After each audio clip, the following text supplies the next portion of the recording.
quite a step up from my last hotel room. And also, this bed looks so comfy, which I'm so excited because the bed in Tokyo was like hard as a rock. Which is fine, that's what they're used to, but that's not what I'm used to. This bathroom is cute. Cute, and we still get bidets, so that's good. Oh, this floor looks, is it heated or something? It's like raised up. It looks like something fancy going on.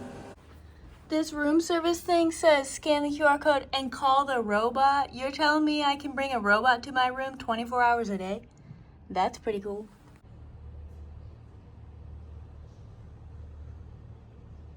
I'm about to head out for today. I don't really have anything specific planned. I'm gonna walk over to the Forbidden City, see if I can get tickets to go in there.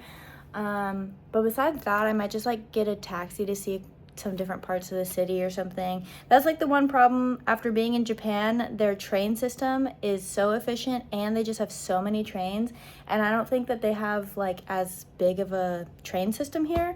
So I'll probably have to get like taxis to see some different parts of the city because everything's so much more spread out here.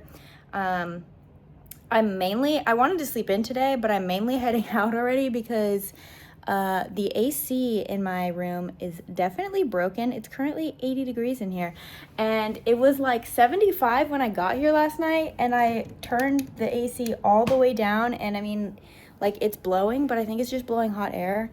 So I don't know. I'm hoping, like, I cracked the windows, but the windows, I can't open them very far. So I'm hoping without like me being in here all day, maybe it'll cool off a little bit. I don't know. I've already like unpacked my stuff, so I don't want to move rooms, but it's really, really hot in here. I guess the only plus side is that it's currently only 25 degrees outside. So it probably would feel way worse if it were like summertime right now, but I was able to like sleep and everything, even though it was really hot in here. So I guess that's a plus because it's so cold outside. It's hard trying to get dressed and ready for cold weather when it's so hot in here that I like didn't want to put any of this on.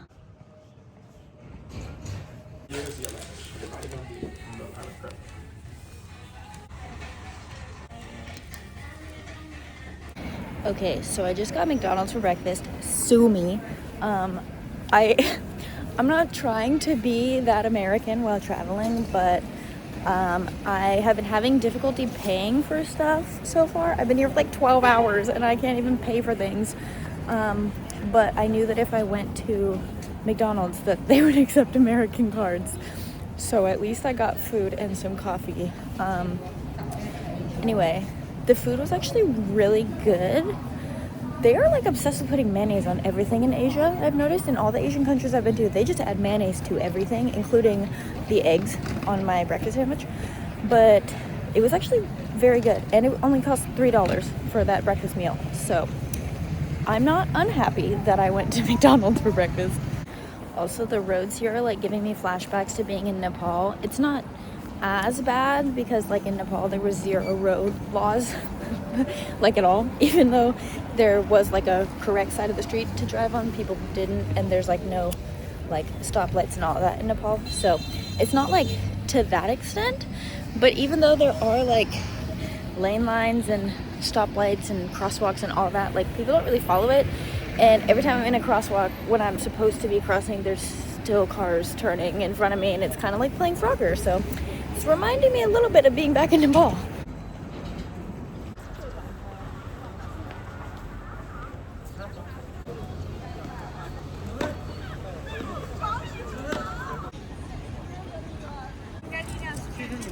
This is quite the Nike store.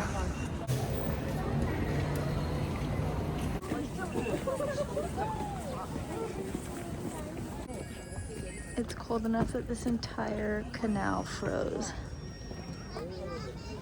leading up to the Forbidden City.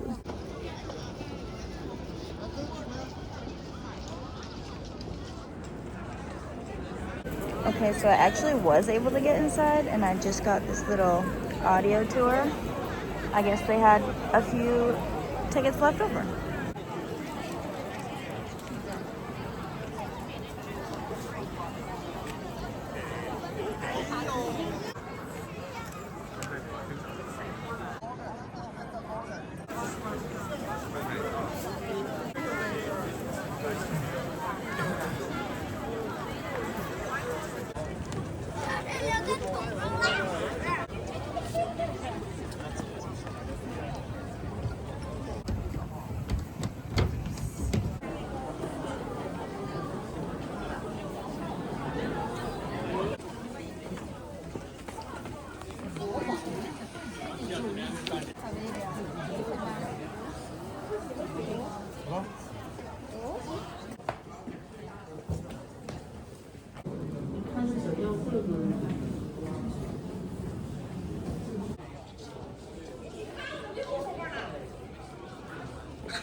So this is like traditional tangulu. My first reaction, the top one is literally a tomato, which I'm confused. Why is there a tomato covered in sugar on here?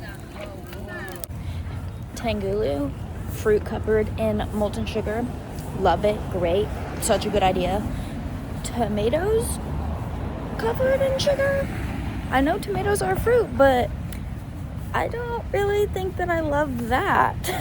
I think that like the strawberries and the little mandarin oranges covered in the sugar are the best in my opinion. I don't know, like negative 2 out of 10 for that tomato. It's very interesting because this is the road that leads to my hotel, and it definitely doesn't seem like this is gonna lead to like a 10-story Holiday Inn. But I get the sense that that's kind of like how Beijing is set up, or maybe a lot of Chinese cities, where like you're down one block and there's a bunch of high rises and fancy buildings, and then you go like one street over and everything is super crammed in, and it feels like walking down an alley but you're on a road. Plus trying to watch cars cram down here. Well, in order to prevent myself from going to sleep at like 4 p.m., I came to check out the Olympic Park here.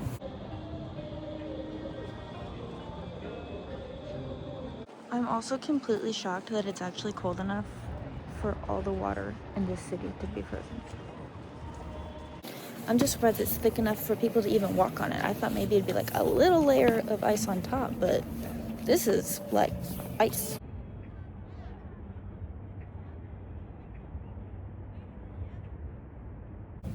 I guess I didn't really give a recap after visiting the Forbidden City.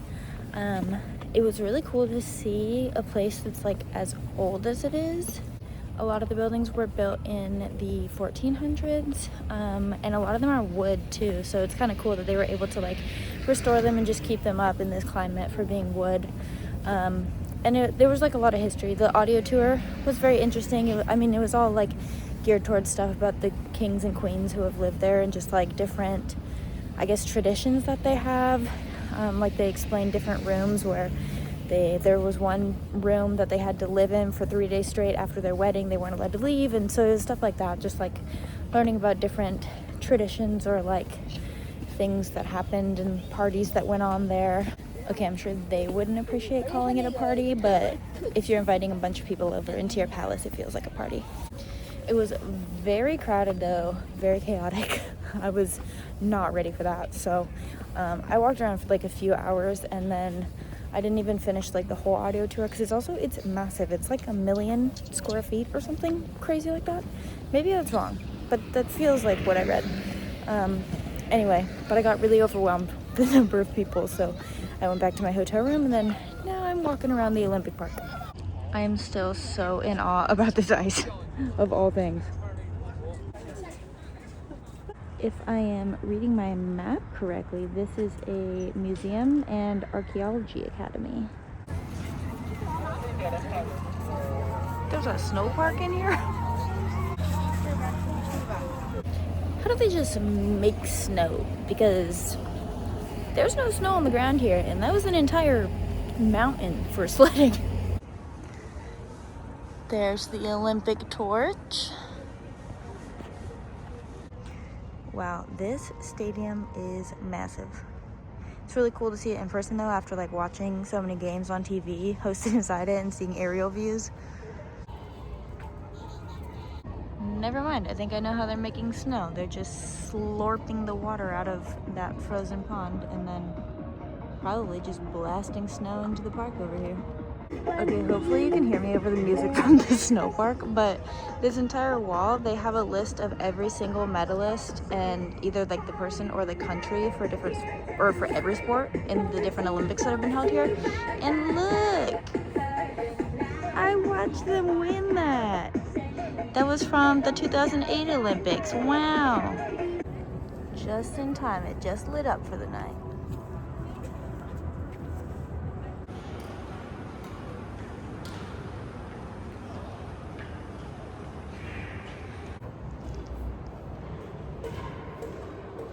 So this is the Galaxy Soho Mall, which if you look up pictures, like an aerial view, it's a really cool building, but it's interesting because it's like it's almost like they built the building just to look cool from the outside, because most of it's empty and it's not new as far as I know. But I was like reading online, and I've heard that a lot of the shops and stuff have just been left empty, or like the shape of the shop or whatever you want to say like isn't conducive to a store, so a lot of people don't want to like open a shop there.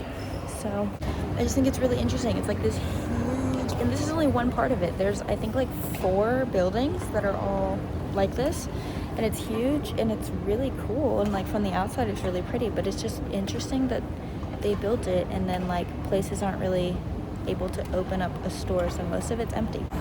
But they do have robots. I mean, I'm up close to it, so it's hard to tell, but this is what it looks like from the outside.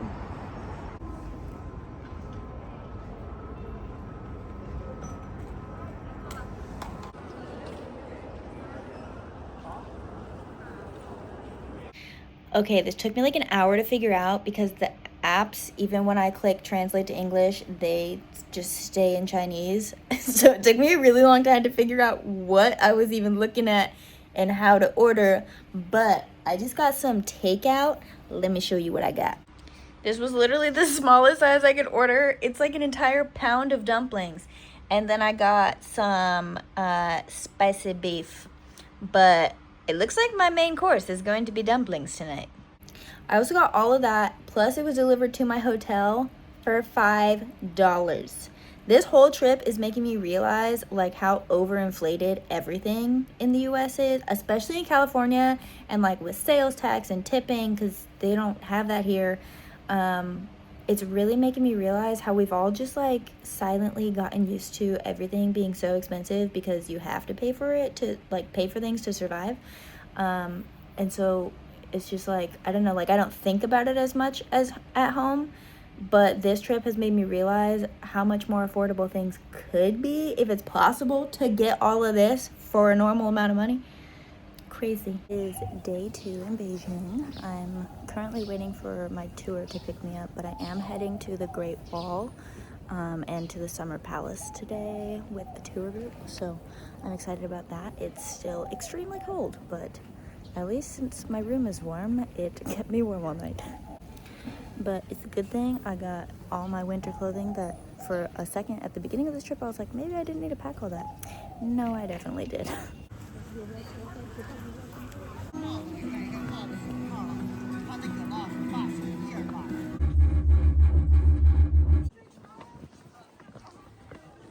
Welcome to the Great Wall of China.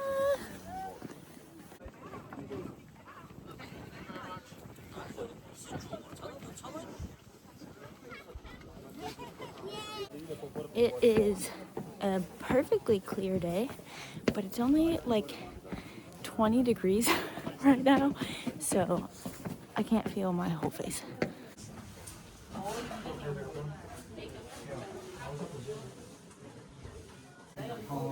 This is the inside of one of the watchtowers on the wall.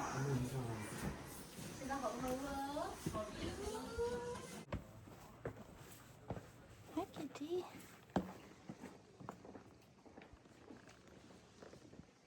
I'm heading up to the highest point that you can get to on the Great Wall. It's about to get real steep. Up I go. Oh my goodness. These are a lot of stairs. I was gonna say, good thing I've been walking double digits in miles every day. But nothing prepared me for this. Last set of stairs.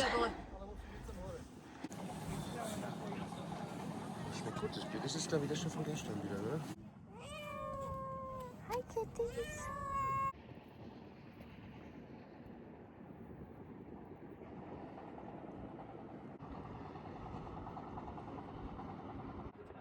This lady is selling things from a platform in a tree.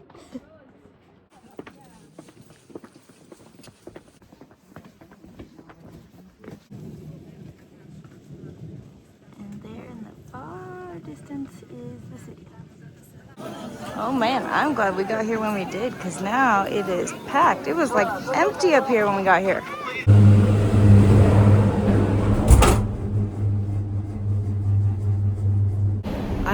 didn't really pay attention to how steep this cable car ride is until going back down.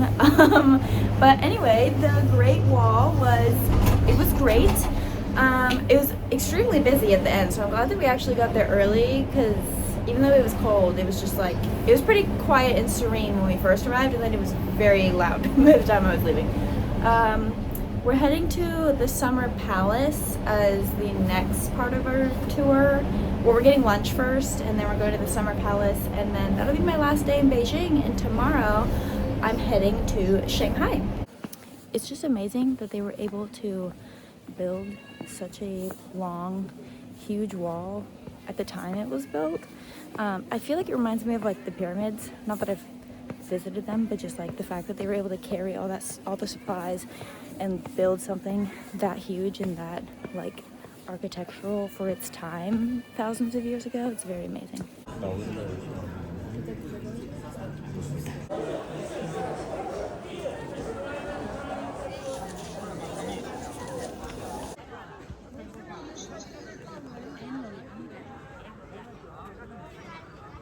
In 1937, Japanese invaded Nanjing. They killed 300,000 people in 1930.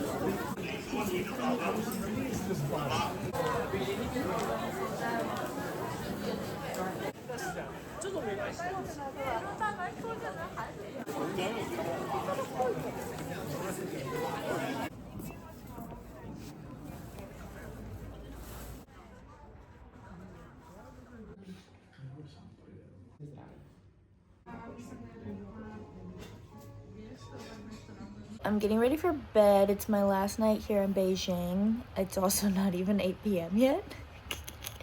But I wanted to give a little bit of like a recap from some stuff from today, just because I was like with my tour group, and obviously the tour guide was talking to us, so I didn't really film like certain things or explain some parts of it. After the Great Wall, we went to the Summer Palace, which it's like it's mostly like a garden, but 3/4 of the entire area is a lake, and then just part of it is like temples and living facilities in the actual garden. But the Empress used to live there for a while. Apparently the entire place was destroyed 2 different times, and it was most recently rebuilt, I feel like they said in the 1900s. There's been so much history that they've been throwing at us from all these different ancient places, and I can't keep track in my head because like so many of them have all been destroyed multiple times too. And I can't keep track in my head of like what was rebuilt when. Also, I'm like I've been kind of sick all week, so that's not helping. Anyway, I think it was rebuilt recently, like the 1900s, or maybe that's way too late and it's actually like a few hundred years old. I don't know, whatever. Either way, it was destroyed, it was rebuilt, it was destroyed again, it was rebuilt again. So the Summer Palace is essentially like the imperial garden and sort of like a vacation home away from the Forbidden City where the emperor and his family would live. But what I was going to say about it that was the interesting story that our tour guide told us. So it most recently was like inhabited and sort of designed to the liking of the last empress who lived there before it became like open to the public. So she was the main one who lived there because her husband had died fairly young. But so this was during like the Qing dynasty, which I'm probably pronouncing wrong, but it's Qing. So during that dynasty, one of the emperors had a concubine, which I had to look up what that word meant, but he had a concubine who was like in love with him, and that's this lady that they refer to as the Dragon Lady in China. So she was like bribing the slaves and servants to feed her information about the emperor so that she could appear as though she knew him really well whenever they were together, if you know what I mean. So then they like actually fell in love, and apparently the emperor was already in a very unhappy marriage of his own anyway with the actual empress. So this concubine became the new empress because they fell in love and ran off together into the sunset. And so they had a son because the emperor also had a bajillion kids with all of his other concubines and his the first empress, and they were all girls. And so then this one concubine that became the new empress, she finally birthed a boy. So then of course he loved her even more because he could finally pass down the throne to his son. And then the emperor died, I think she said of like kidney cancer or something, when he was pretty young. So their son was only like 6 years old and he became the new emperor, but that really meant that the empress was actually the one in power because the son was too young to do anything. So she would just tell him what to tell people, which is crazy to me that they did legitimately make him the emperor and she was telling him what to say to other people, but like it was a 6-year-old giving orders. I mean, even if he's just like the puppet, but still. So yeah, they had a 6-year-old emperor for a while, but it was really his mom who was in charge, who was actually just a concubine, who made her way up the ranks until she was empress. And she kind of designed the summer palace to be what she wanted it to be because she spent the most time there. So I thought that was really interesting. And then also, her son died when he was like 19. And they needed another boy so that the dynasty wouldn't, or the, whatever you want to call it, wasn't passed on to someone else. So she adopted her nephew so that he would become the emperor instead of some other random person. And then she also poisoned him when her life was ending because she didn't want him to be in power without her. So all in all, very crazy story about how a woman kind of made her way up in the ranks here and actually held power at a time that women didn't really hold power, but she was kind of holding the power behind closed doors. And yeah, I don't know, I just thought it was a crazy story. Wanted to share it. Anyway, so after we went to the summer palace, we did go to a traditional tea house and we had tea. And then I actually just came back here and now I'm going to bed and it's like not even 8 o'clock, but I'm not feeling very well. So that's where my trip is at this point. I'm pretty tired of like living out of a suitcase, moving hotel to hotel and all the things. So I am excited that I'm getting towards like the latter half of my trip.